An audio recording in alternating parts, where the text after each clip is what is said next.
जय हिंद। देखिए, आज के इस वीडियो में एक बार फिर से मैं एलसीएम एचसीएफ के कुछ कंडीशनल क्वेश्चन लेकर के आया हूं और इसमें एक क्वेश्चन मैं आपके बोर्ड पर मैं लिखा हूं जिसमें लिखा गया है कि 12 किलोमीटर वाले 12 किलोमीटर लंबे वृत्ताकार मार्ग पर 3 धावक हैं जिसमें ए बी सी एक ही समय पर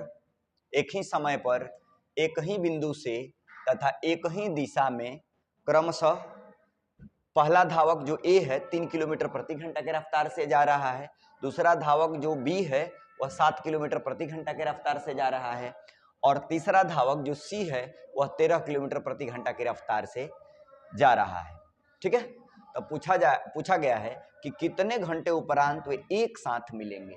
मैं बताया था आपको कि एक साथ मिलने की बात हो, एक चौराहे पर लाइट्स लगे हैं, एक साथ लाइट्स जलने की बात हो, एक साथ मिलने की बात हो, तो इस तरह का जब भी क्वेश्चन आ जाएगा तो आपको क्या करना है कि उसका एलसीएम फाइंड कर लेना है, अर्थात एलसीएम निकाल देना है। ठीक, तो इसमें भी ना आपको एलसीएम ही निकालना है, लेकिन ध्यान रखिएगा थोड़ा सा इसको डिस्टेंस और स्पीड से जोड़ दिया है और समय पूछ दिया है आपसे, है ना।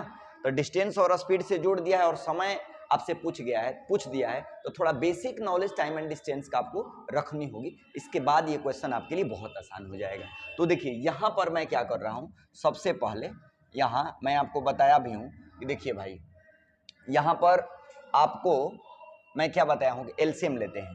तो एलसीएम आप इसका लीजिएगा तो कैसे लीजिएगा, देखिए पहले क्या करिएगा कि आप पढ़े हैं कि टाइम बराबर, अब टाइम आपसे पूछा है कितने घंटे उपरांत तो एक साथ मिलेंगे, मतलब आपसे क्या पूछा है, टाइम पूछा है। तो समय बराबर क्या होता है, डिस्टेंस अब बटा में स्पीड होता है। यह स्टैंडर्ड फार्मूला इसके लिए हो गया, यानी समय बराबर डिस्टेंस बटा में स्पीड, क्योंकि कितने घंटे उपरांत तो एक साथ मिलेंगे आपसे टाइम पूछा गया है। अच्छी बात यह है कि इस प्रश्न में यहाँ पर अगर देखेंगे आप तो टाइम के सेंस में डिस्टेंस दिया गया है कि 12 किलोमीटर लंबे वृत्ताकार मार्ग है, एगो 12 किलोमीटर लंबा वृत्ताकार मार्ग है। तो आप लिखेंगे 12 अब बटा में पहला स्पीड जो दिया गया है, जो धावक ए है उसका पहला स्पीड दिया गया है 3 किलोमीटर प्रति घंटा, तो 3 किलोमीटर प्रति घंटा दिया गया है। तो डिस्टेंस बटा में स्पीड यहाँ 3 है तो 3 मैं लिख दूंगा। ठीक है, फिर देखिए डिस्टेंस तो सेम है, दूसरा के लिए भी 12 किलोमीटर है, तो 12 बटा में दूसरा धावक का जो स्पीड है अर्थात बी का जो स्पीड है वह है 7 किलोमीटर प्रति घंटा, तो 7। अब यहाँ पर देखिए तीसरा डिस्टेंस तो एक बार फिर से 12 होगा, लेकिन स्पीड देखिए इसका तीसरे धावक का स्पीड दिया है 13 किलोमीटर प्रति घंटा, तो यहाँ पर मैं लिखूंगा 13। ठीक है, अब मैं बताया था, याद करिए, एलसीएम ऑफ फ्रैक्शन, कोई भी फ्रैक्शन का एलसीएम निकालने के लिए अब हम लोग पढ़े हैं कि LCM of fraction, LCM of fraction. अब फ्रैक्शन वाला एलसीएम निकालने के लिए मैं क्या बताया हूं, numerator of LCM of numerator, यहाँ एलसीएम निकालना है तो ऊपर वाले का भी आपको क्या निकालना होगा, एलसीएम निकालना होगा, मतलब एलसीएम ऑफ न्यूमरेटर। तो एलसीएम ऑफ न्यूमरेटर मतलब कितना, 12 12 12 का एलसीएम निकालिएगा बाबू, तो क्या होगा, एलसीएम ऑफ न्यूमरेटर, यहाँ लिख भी देते हैं एलसीएम ऑफ न्यूमरेटर और बटा में एचसीएफ ऑफ डेनोमिनेटर, यानी हर का एचसीएफ, तो हर का एचसीएफ निकालेंगे यहाँ HCF of denominator, HCF of denominator. अब फाइनली बाबू यहाँ देखिए एलसीएम ऑफ न्यूमरेटर मतलब 12 का ऊपर जो हर है इसका आप निकालिए एलसीएम, तो 12 12 12 का एलसीएम निकालिएगा तो कितना होगा, ये 12 होगा। अब बटा में एचसीएफ ऑफ डेनोमिनेटर, मैं क्या बताया हूं, एचसीएफ सभी में मिलना चाहिए, यहाँ 3 7 और 13 में कुछ नहीं मिल रहा है, तो जहां कुछ नहीं मिले वहां पर एक मिलता है, क्योंकि 1 दुनिया के किसी भी संख्या का मल्टीपल होता है, मीन्स 1 जो है इस सब में है। तो मैं यहाँ पर 3 7 और 1 का एचसीएफ निकालूंगा तो 1 आएगा, 12 में 1 से भाग देने पर 12, यानी अब यही जो है 12 घंटा यही जो है आपका मिल गया, यानी 12 घंटा बाद ए बी सी एक दूसरे से मिलेंगे, यानी option B is the right answer, यानी ऑप्शन बी जो है इसका सही आंसर है। ठीक है, अब देखिए इसी आधार पर कुछ और क्वेश्चन मैं कंडीशनल ले लेता हूं। तो यहां पर यहां पर बाबू क्वेश्चन नंबर क्वेश्चन नंबर 2 में देखिए, क्वेश्चन नंबर 2 है कि 3 लकड़ी के सहतीर, देखिए यहां पर 3 लकड़ी के सहतीर, 3 लकड़ी के सहतीर बाबू, सहतीर माने आप ये समझिए ना, बीम चाहे धरन समझिए। 3 लकड़ी के सहतीर 36 मीटर, 54 मीटर तथा 63 मीटर लंबे हैं। अब देखिए इन्हें बराबर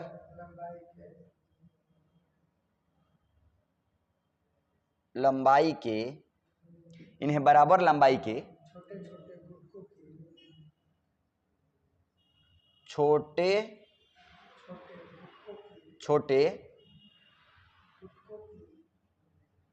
गुटकों की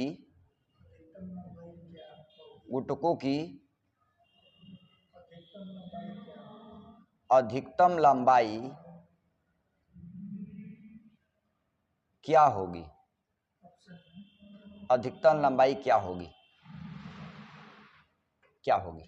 अब इसका ऑप्शन भी बाबू मैं ले लेता हूं। ऑप्शन ए में 9 मीटर, ऑप्शन बी में 18 मीटर, ऑप्शन सी में 15 मीटर एंड ऑप्शन डी में 4.5 मीटर। ठीक है, देखिए एक बार फिर से ये क्वेश्चन आप एलसीएम एचसीएफ से रिलेट करेगा। देखिएगा, कह रहा है 3 लकड़ी के सहतीर, एगो 36 मीटर है सहतीरावा, आ एगो है कितना 54 मीटर, आ एगो है 63 मीटर, मतलब 3 गो लकड़ी के सहतीर हैं बाबू। तो यहाँ पर मैं क्या करूं, देखिए पहले इसको, एगो जो लकड़िया का सहतीर है वो है कितना मीटर 36 मीटर, ये हो गया 36 मीटर।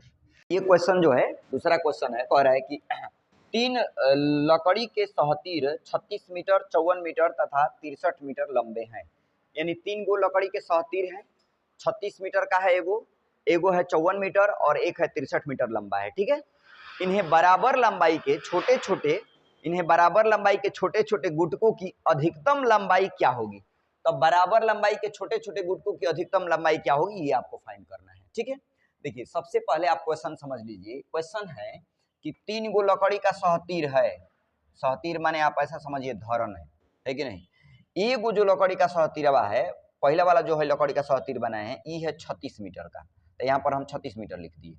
ठीक है, दूसरा जो लकड़ी का सहतीर है, ये 36 मीटर लिख दिए। दूसरा जो लकड़ी का सहतीर है वो है 54 मीटर, मैंने ऐसे कुछ थोड़ा बड़ा है वो, यानी 54 मीटर है। ठीक है, तीसरा जो लकड़ी का सहतीर है ये सबसे बड़ा है, ये 63 मीटर है, तो ये 63 मीटर। ठीक है, इसको क्या करना है कि इन्हें बराबर लंबाई के छोटे छोटे टुकड़ों की अधिकतम लंबाई क्या होगी। तो देखिए जहां भी अधिकतम की बात करेगा गणितीय भाषा में, तो ऐसी स्थिति में हम लोग एचसीएफ फाइंड करते हैं, है ना। तो सिंपली पहले इसका आप एचसीएफ फाइंड करिए। तो एचसीएफ फाइंड करिएगा तो कौन कौन यहाँ पर नंबर दिया गया है, तो नंबर आपका है कौन कौन, 36 है, 54 है एंड 63। हम प्राइम फैक्टराइजेशन मेथड से एचसीएफ फाइंड करना आपको सिखाए हैं कि सबसे पहले इसको आप अभाज्य गुणनखंड के रूप में कन्वर्ट कर लीजिए। तो 36 को आप अभाज्य गुणनखंड के रूप में क्या लिखिएगा, 9 चौके 36 होता है, तो 2 के पावर 2 आ गुणे 3 के पावर 2 हो जाएगा, यानी 9 चौके 36।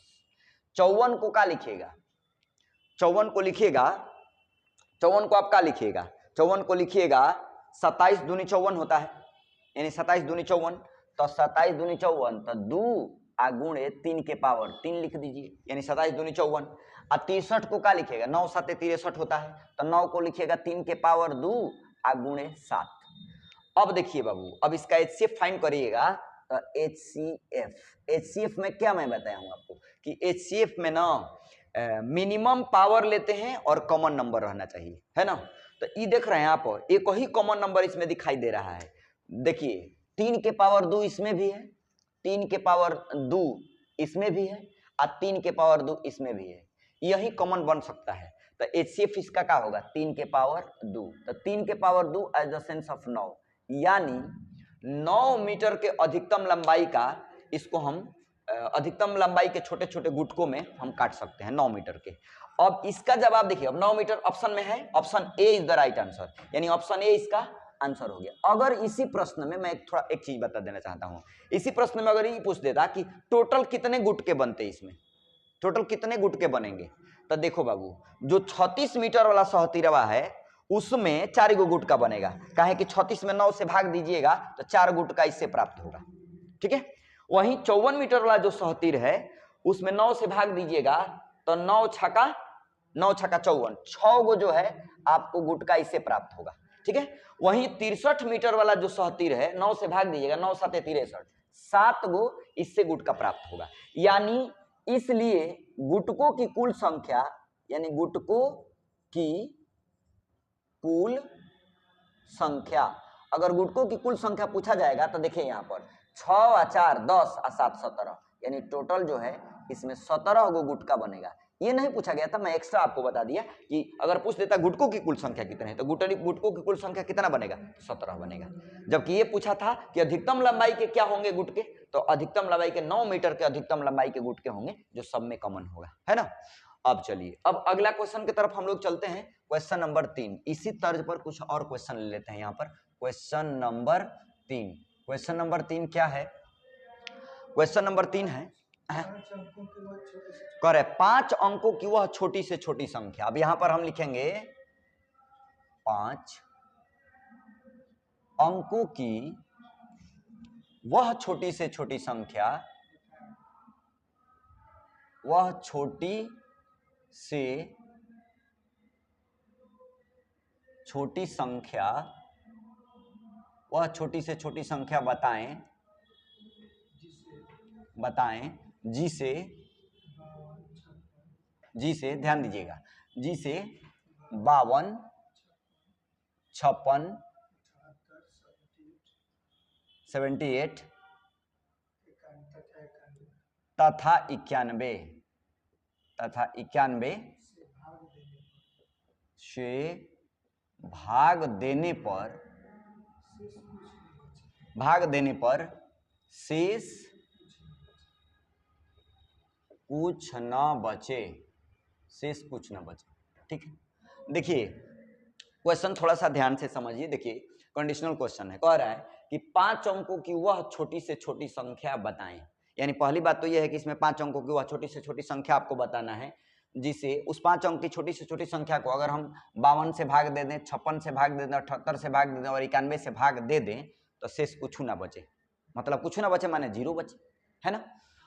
तो देखिए सबसे पहले क्या करेंगे, आपको क्या करना है, सबसे पहले आप 52 56 78 और 91 लिखेंगे और इसका आप एलसीएम फाइंड करेंगे। तो एलसीएम फाइंड करिएगा तो 13 चौके 52 होता है, तो इसको अभाज्य गुणनखंड के रूप में पहले मैं कन्वर्ट कर रहा हूं। तो 13 चौके 52 होता है, तो 2 के पावर 2 आ गुणे 13 लिखेंगे यहाँ पर, है ना। ये इसके बाद 56 है, तो 56 8 7 56 हो जाएगा, 8 7 56 इसको तोड़ देंगे ना हम, तो 8 को लिख देंगे 2 के पावर 2 आ गुणे 7, 8 7 56 8, हाँ 2 के पावर 3 तब ना होगा 8, 8 7 56। अब वहीं अगर 78 करें तो कितना बार में होगा, 13 6 78 हो जाएगा, तो 13 6 78 माने 2 गुणे 3 6 आ गुणे 13। अब वहीं 91 करें तो 13 7 91 होगा, यानी 7 गुणे 13, ठीक ना। ये अभाज्य गुणनखंड के रूप में अभी हम कन्वर्ट किए हैं। अब क्या करिए, अब इसका आप एलसीएम लीजिए, तो एलसीएम लीजिएगा बाबू तो क्या होगा, देखिए सबसे छोटी संख्या 2 है और 2 का मैक्सिमम पावर 3 है, तो 2 का मैक्सिमम पावर 3 है तो 2 के पावर 3 होगा। इसके बाद देखिए, इसके बाद 3 की बारी है, तो 3 तो अकेला ही है तो 3 को अकेला लिखिए। इसके बाद 7 की बारी है, तो 7 को आप यहाँ लिख दीजिए, एगो ही 7 है तो 7। इसके बाद 13 की बारी है, 13 यहाँ लिख दीजिए। अब थोड़ा गुणा कर लीजिए यहाँ पर, तो 2 के पावर 3 माने 8, 8 7 56, 8 7 56, 8 7 56, हई हो जाएगा 13 तिया 39, यानी फाइनली इसको आप क्या लिख सकते हैं 39 गुणा 56, तो 39 और 56 का गुणा कर दिएगा तो कितना आ जाएगा 39 और 56 का गुणा कर लीजिए तो कितना आ रहा है 39 56 का गुणा करने पर गुणा कर दें यहाँ तो ये हो जाएगा 56 और 39, यहाँ गुणा कर लीजिए 9 छक्का 54 के 4 हासिल 5 तो इसको लिख देंगे हम 2184, इतना इसका आ गया का एलसीएम। अब क्या करना है आपको, कह रहे हैं ना कि 5 अंकों की वह छोटी से छोटी संख्या, तो लार्जेस्ट स्मॉलेस्ट 5 डिजिट नंबर, यानी 5 अंकों की छोटी से छोटी संख्या हम लिख रहे हैं। तो 1 पर 4 गो जीरो बैठा दीजिएगा तो 5 अंकों की सबसे छोटी से छोटी संख्या हो गया, ठीक ना। तो 5 अंकों की सबसे छोटी से छोटी संख्या हतना हो गया, इकाई दहाई सैकड़ा हजार 10,000, यानी 10,000। अब क्या करिएगा आप कि 2 1 8 4 इसको ना बाबू आप इस 10,000 में आप भाग दे दीजिए कतना से जो एलसीएम आया है, तो एलसीएम आया है 2 1 8 4। ध्यान दीजिएगा ये कितना बार में 8 बार में इसको ले जाइए ना पहले, तो 8 बार में बाबू ले जाइएगा तो क्या होगा 8 चौक के 32 के 2 हासिल 3, ठीक है 8 8 64 और 3 65 66 67 67 के 7 हासिल 6, ठीक है 8 एकम 8 8 6 14 के 4 हासिल 1 और 8 दूनी कितना हो गया, गलती हो रहा है क्या, हाँ 8 दूनी 16, ज्यादा 4 बार में ले जाएंगे, हाँ आज ज्यादा बार में लेके चल गए, सॉरी ऐसा ही 8 दूनी 16 दिखाई दे रहा है, तो 4 बार में ले जाइए। तो 4 चौक के 16 के 6 हासिल 1, 4 8 32 के 2, 4 8 32 1 33 के 3 हासिल 1 और 4 एकम 4 और 4 1 5 और 4 दूनी 8, घटा दीजिए तो घटाइएगा तो कहता 10 में से 6 जाएगा 4 और 9 में से 10 में से 6 जाएगा 4 ना, कहाँ चचौ के 16 के 6 हासिल 1 और 4 8 32 1 33 के 3 हासिल 3 और 4 एकम 4 और 3 7, सॉरी यहाँ पर 7 हो जाएगा और सही है ना, और 4 दूनी 8, 4 दूनी 8 सही है। अब 10 में से 6 गया 4 है कितना, 9 में से 3 जाएगा 6, सही है ना, हो 9 में से 7 जाएगा 2, हो 9 में से 8 जाएगा 1, हटाना। अब जानते हैं क्या करिए, है दोनों का अंतर लिया जाता है दोनों का अंतर, तो अंतर लीजिए तो अंतर देखिए, अब 4 में से 4 घटेगा कितना होगा 0 होगा, 8 में से 6 जाएगा 2 होगा, बोलिए यहाँ अंतर लिया जा रहा है, 4 में से 4 घटेगा कितना 0, यहाँ पर 8 में से 6 घटेगा 2, ये 11 में से 2 घटेगा 9, 1 में से यानी 920 आया ना। अब आपको कुछ नहीं करना है, ध्यान दीजिएगा, इसमें 10,000 में इसको ऐड कर दीजिए, तो 10,000 में इसको ऐड करिएगा तो क्या होगा, यानी 10,000 प्लस 920 ऐड करिए इसको, तो 0 0 0 हो जाएगा, 2 0 2 हो जाएगा, 0 और 9 हो जाएगा, यहाँ 1 और 0, यानी फाइनली इसका आंसर कितना आ जाएगा, इतना आ जाएगा, ठीक ना। अब देखिए यही वह संख्या है जो 52 56 78 और 91 से पूरा विभाजित होगा, मतलब शेष कुछ भी नहीं बचेगा, ठीक ना। ठीक है कि यहाँ पर एक क्वेश्चन में लिखा हूं, कह रहा है निम्नलिखित जोड़ों में से जो जोड़ा नीचे दिया गया है कौन सी संख्या सहअभाज्य है। तो सबसे पहले इस शब्द को समझना होगा, सहअभाज्य का मतलब होता है कि ऐसा संख्याओं का जोड़ा जिसका HCF 1 आए, उसको हम सहअभाज्य कह सकते हैं, जिसको हम लोग इंग्लिश में कोप्राइम नंबर कहते हैं, ठीक है। अब यहाँ देखिए, तो हम इसमें ढूंढेंगे ना कि किसका HCF भाई 1 आ रहा है, क्योंकि 1 दुनिया के किसी संख्या का मल्टीपल होता है, ठीक ना। अब यहाँ देखिए, ये इन दोनों जोड़ा का अगर हम देखें, इसका देखें हम, तो इसमें 17 का 7, इसमें 5 7 35, इसमें 7, यानी दोनों का HCF अगर देखा जाए तो आ जाएगा कितना 7 आ जाएगा। तो ये तो होगा नहीं, काहे कि हमको HCF कितना चाहिए 1 चाहिए, उसको ना सहअभाज्य कहते हैं, तो ये होगा नहीं। अब इसका देखिए 16 है 62 है, तो 31 दूनी 62 होता है, 2 इसमें भी कॉमन है और 2 इसमें भी कॉमन है, तो HCF इसका 2 आ जाएगा। तो इसका मतलब कि ये भी नहीं होगा, क्योंकि हमको HCF कितना चाहिए, 1 चाहिए, क्योंकि सहअभाज्य हमको चाहिए। ठीक है, इसी तरह से ये देखिए, ये 23 चौका 92 होता है, यानी इसमें 23 इसमें 23 चौका 92, 23 23 दोनों में कॉमन है, तो इसका HCF आ जाएगा 23। तो ये भी नहीं होगा, क्योंकि हमको HCF चाहिए कितना, हमको HCF चाहिए 1। अब इसमें देखिए, अगर इसका देखा जाए तो 18 और 25 में कोई भी कॉमन संख्या नहीं है, तो ऐसी स्थिति में जहां कोई भी कॉमन संख्या नहीं होता है, वहां पर HCF 1 आता है। तो इसका HCF अगर देखिएगा ना आप, इसका HCF तो आ जाएगा कितना, HCF बराबर 1 आ जाएगा। तो इसका मतलब कंडीशन को यही जो है फुलफिल कर रहा है, इसलिए ऑप्शन डी जो होगा हमारा आंसर होगा। ठीक है, अब मैं आशा करता हूं कि ये पूरा वीडियो आपको समझ में आया होगा। अगर जो नहीं समझ में आया होगा तो आप कमेंट बॉक्स में बताइएगा, मैं जरूर उसका जवाब दूंगा। ठीक है।